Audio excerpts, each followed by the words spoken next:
नमस्कार, one India Hindi में आपका स्वागत है। मैं हूं राहुल पांडे। रूस द्वारा यूक्रेन के 2 अलगाववादी राज्यों को मान्यता देने के बाद संयुक्त राष्ट्र सुरक्षा परिषद यानी कि यूएनएससी ने आज इमरजेंसी बैठक बुलाई। इस बैठक में रूस और यूक्रेन के बीच तनाव घटाने और कोई बीच का रास्ता निकालने को लेकर चर्चा हुई।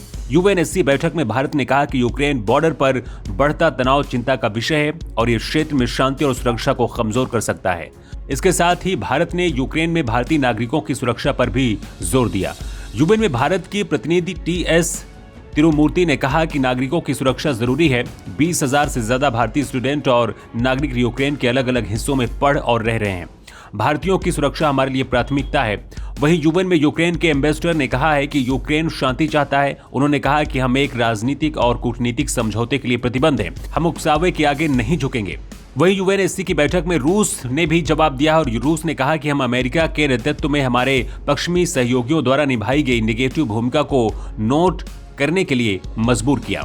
इस बैठक में अमेरिका ने कड़ा रुख अपनाते हुए कहा है कि कल अमेरिका अंतर्राष्ट्रीय कानून के स्पष्ट उल्लंघन के लिए रूस के जवाबदेह ठहराने के लिए और कदम उठाएगा।